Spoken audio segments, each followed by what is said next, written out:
Olivia Moody, and welcome to my presentation of my favorite brain part, the thalamus. Have you ever wondered where the five senses come from? Other than our sense of smell, it's all in the thalamus.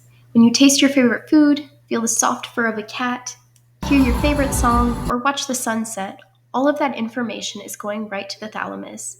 It's like a nonstop train station for sensory information, although this is only a part of its incredible neuropower. Let's talk about it. All right, so let's first start with the anatomy and etymology. So, the term thalamus comes from the ancient Greek word for chamber. The thalamus is located above the brainstem in the dorsal area of the diencephalon. We have two, one in each hemisphere of our brain. It consists of several different nuclei, which we will cover in a moment. So, first, we can look at a picture of what this kind of looks like. So, there's various nuclei in the thalamus due to the number of functions. So I kind of took them and divided them into various sections so that we can kind of talk a little bit about what each of them do. So for our visual senses, we have the pulvinar nucleus, the lateral geniculate nucleus, and the lateral posterior nucleus, which goes more along with the cognitive functions of our visual senses. So, kind of determining what is important in our vision. You know, what we're focusing on. We've got our auditory senses. So that's just the medial geniculate nucleus. We've also got our basically our senses. You know, our sense of touch. So the ventral posterolateral nucleus. That's dealing with our sensations of temperature, pain, just touch in general. And then also the ventral posteromedial nucleus, which is a sensation in our face. Along with sensory information, we've also got motor information. So the ventral anterior nucleus deals with information about movements and tremors, and then we've also got the ventrolateral nucleus. We've also got some that are involved in memory and emotion. So we've got the anterior nucleus, which is also involved in behavior regulation, and we've also got the dorsomedial nucleus, which is involved in higher cognitive thinking. So think organization, planning, things like that.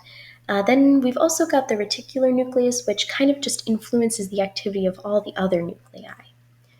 So, that being said, we can kind of now look at the different functions of our thalamus. So, we already talked about how it's our sensory center. All of those sensory pathways go through the thalamus first, so that we can kind of sift through all that information.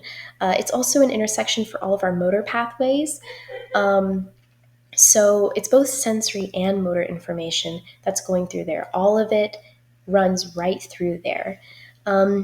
It also, as I said, sifts through all the information we receive, kind of determines what's important out of the just tons and tons of information, stimuli that is going through our brain, determining what is important for us right now to look at.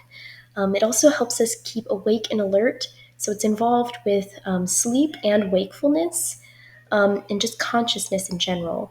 It's also connected to the limbic system, so it's also dealing with processing and regulating emotion, forming and storing memories, sexual arousal, and learning. Now, looking at the thalamus, we see that it does a lot of different things. So, damage to this part of our brain can be very, very bad. So, let's look at things that can cause this damage. So, things that can cause damage to the thalamus, we've got the obvious ones, so stroke or tumor in the thalamus. These things can, of course, cause damage in that location. We've also got diseases, so fatal familial insomnia, that is a prion disease, which basically makes it so that we can no longer fall asleep, which eventually leads to death. We've also got Creutzfeldt-Jacobs disease, which is a neurodegenerative disease, and we've also got Fabry disease, which is another neural disease. Alcoholism also, alcohol can do damage to our brain. It can do damage to our thalamus. We can look at Korsakoff syndrome in particular. This is a disease that can result from alcoholism and cause memory issues.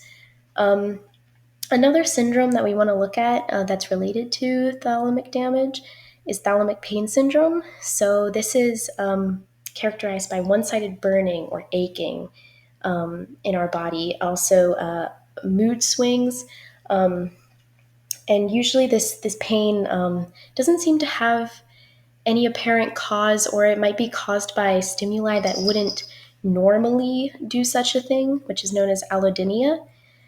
Um, so, that being said, there are tons of symptoms and results from damage due to the various functions of this brain part. So, these include amnesia, so memory issues, lack of interest or enthusiasm, aphasia, so speech, difficulty speaking or comprehending speech, trouble with attention and alertness, trouble processing sensory information, impaired movement, sleepiness and sleep disorders, chronic pain, as we said in thalamic pain syndrome, unconsciousness, and even coma and vision problems. So, overall, we can see that the thalamus is just a really incredible brain part, and it plays a role in so many things. Um, so, if you're ever unsure about what part of the brain does something, the thalamus is probably involved somehow.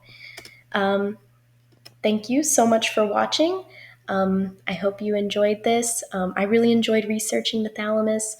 So I hope you have a great day. Goodbye.